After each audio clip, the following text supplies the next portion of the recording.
Hi friends, this is Joe Chadburn, the Ambassador Network Director here at World Missionary Press. Welcome to today's interview with my friend Gary Heater. Gary is one of our faithful volunteers, and we're going to talk about just one of the things that Gary does. Welcome, Gary. Well, good morning. Good morning. Now, Gary, you've been working with the Salvation Army for quite some time. How long have you been doing that? Well, I guess from the beginning, because as soon as I heard about World Missionary Press, I had met Fred and Betsy, the field representatives, and they told me about the booklets. They told me about the display boxes. And so within a week or two, I went to the Salvation Army in Frankfort, Indiana. I knew the people there, and they let me set up 2 display boxes. How many years has that been? Over 7. Over 7 years. Yes. Wonderful. Okay, that's excellent. So what is it that you do with the Salvation Army? If one of our ambassadors, or many of them, someone's listening, watching, and they'd like to get involved? Sure. The Salvation Army's been around for over 100 years. It started in London. William Booth ministered to the alcoholics and the homeless in London, England. And so today it's a church, and they do the same thing today. They help people, and people come to them who need food or need assistance.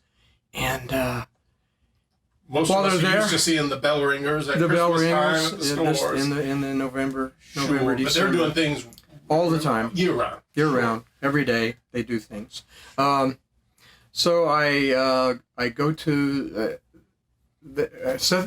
generally we put a display in the reception area where people come to wait to be assisted.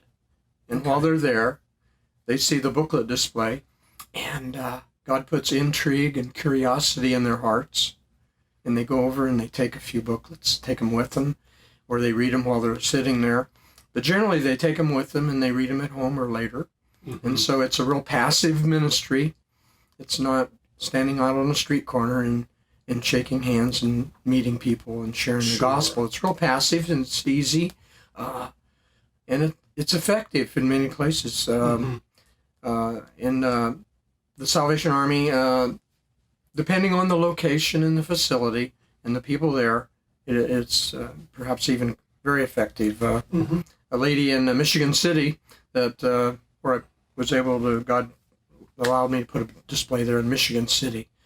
Her desk is close to the display, and when people go over and look at them, she says to them, "You can go ahead and take some; they're free, and help yourself. You can, or if you want something to read, you can read that while you're waiting to be assisted." And so, at Michigan City, Indiana, the first year they reordered 5 or 6 times because to keep the display boxes full. Okay. It was really effective. That's how you keep them full, that you have them call you when they need more booklets? They call or email us here at World Missionary Press, and we send them more booklets. Okay. Wonderful. Same thing is true in Bloomington, Indiana. The lady there, the executive assistant, she calls me personally or emails me personally, and I ship out another box of booklets for her.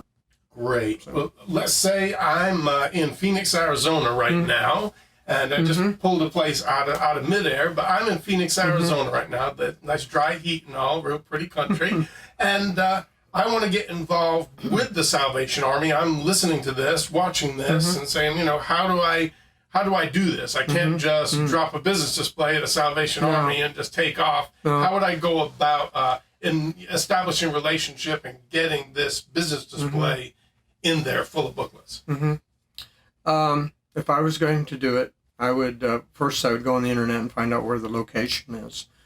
Try to find out the officers' names, and I would order a display, probably English or English-Spanish, since it's Arizona. English-Spanish display, and I'd have it in hand, have it ready. I would go in probably cold. Phoning ahead is difficult. The officers or the receptionists they have so many calls that are nuisance calls. And, So they try to screen out all the nuisance calls. And I know that when I call, I sound like a nuisance call. And so And then to explain the book that's really over the phone. It's hard. Show and tell is way right. better. Yeah. Being in person, actually meeting the officers in charge. When I have met the officers in charge, generally within 5 minutes of just showing them and explaining them, letting them read a few of the booklets, look at them. Usually less than 5 minutes, they say, sure, go ahead. Place a display out in the lobby. That'd be great, and explain to them how they'll keep it filled, or that someone needs to be assigned, either an employee of the Salvation Army or the outside person going in needs to be prepared to make sure the display is filled regularly and it looks organized. Sure. Now, normally when someone orders a business display or when we grab one off the shelf, it already comes with booklets to refill it with. So are you taking the entire box with the refill material there? I usually take the entire box with the refills. Okay, great. And leave the extras if they have someone who says they will maintain it and keep it full. And generally the receptionist is usually willing. Let's see, I think maybe in Kalamazoo, Michigan, I went there, and the officers assigned the receptionist the responsibility to keep it filled. And so it's part of her. It's right at the counter, right at the reception window, a large display. And I know she's very actively offering people, you're going to have to wait 5 or 10 minutes to meet someone to discuss your issue. Yeah. Maybe you'd like to take some literature and kind of browse through. We have reading materials right here by the window. I've been to a couple of Salvation Armies recently, and they're nothing like when I grew up as a kid. These places are gorgeous. I mean, they're really really nice, and they draw a lot of people, a lot of children too. So that's just a phenomenal idea. We have coloring books and just all kind of stuff. But yeah, I can see where if at first the booklets were first there in a business display, there could be just a lot of intrigue even within the first few days, and then it could get cleared out quick. So yeah, sometimes, to have the refills is important. Yeah. Sometimes I place order forms in the display. Oh, great! Because I know, oftentimes people come and see them and they think, oh wow, this is going to be great for my church study group, and so they take all of the Romans or they clear out all the John booklets, and so I try to leave an order form, so those people will just order what they want. Great. So they not only get booklets, but if they want to do the same thing, they can do that. Yes. That's awesome. You have anything else to share about Salvation Army Ministry? Or well, it's a great ministry. They work really, really hard. Having these booklets there helps them to share the gospel, which they're so busy at times that gets slighted a little, perhaps. But they're there. They're wonderful people. They love Jesus. They serve Him in every way they can, and the people that come to them. And I would imagine when people come to the Salvation Army, a lot of times, well, I know that there's people, a lot of them have facilities with swimming pools, things like that. So there are people who are just coming as basic gym members. And then I would imagine there's a lot of people who are really hurting and wanting help. And while they're there, the booklets have to really, stick out to them. And it's a great way for someone to just a soft way, an easy way of being able to share, the initial way to share some gospel literature with them, let them know that the Lord loves them while they're providing some physical needs. So it really helps their ministry at times. In different places, it's really helped their ministry. In Shelbyville, Indiana, the executive assistant who met with people of needs, on her desk behind her computer screen, she would have some booklets. And as she interviewed the people, she would say, there's some booklets there if you'd like to have some. And they would pick them up and look at them and discover that they would say, well, this is church stuff. And she'd say, yes, that's right. Salvation Army's a church. And they'd say, we didn't know that. We thought it was where we came to get help. Yeah. And she would say, it is where you come to get help, but it's a church. And many of these people had children, and they didn't go to church anywhere. and they started coming to the Salvation Army Church in Shelbyville.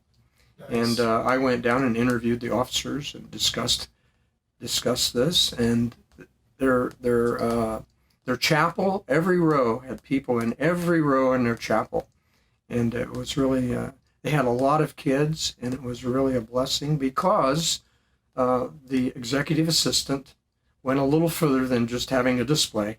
She actually offered them herself to the people that came. That's And great. so it was very effective, and it was really, really moving. Excellent. So it's not really you. It's not me. When I go into the Salvation Army, as I'm driving up, as I approach, or as I'm walking up, I say, Lord, don't let it be about me. It's only about you. It's only about sharing your words Sure. and your words of truth. And, that I pray that they would be receptive, that they would have open hearts. And so you should pray as you approach that God would open the door. Absolutely. And yeah. I set many displays, and then one day I felt very strongly. My heart said, Gary, don't set a display and not pray with the people that the display would be successful. Mm-hmm. So we should always do that too. That's should great. take the time to pray that there would be a great blessing to the community that you're placing it in. Yes, sir. Wonderful. There really is no limit. Yeah. It's just a matter, I think, of having the courage sometimes to step up and ask someone if you can place one in their business. Yes. My brother-in-law, who volunteers here with me, he asked his church to pray, and they prayed with him that he could take a display box to the local liquor store. Mm-hmm. And he went down and he asked the owner of the liquor store if he could place a scripture display box there. And Wow. he said, sure, put it right over there on the counter. That'll be fine. That's awesome. And so it's still there today. It's been there, That's- I don't know, a couple, 3 years. That's awesome. So thanks for all that you're doing, Gary. It's just amazing. We're so thankful. And to all of our viewers today, God bless you. We love you, and have a wonderful week.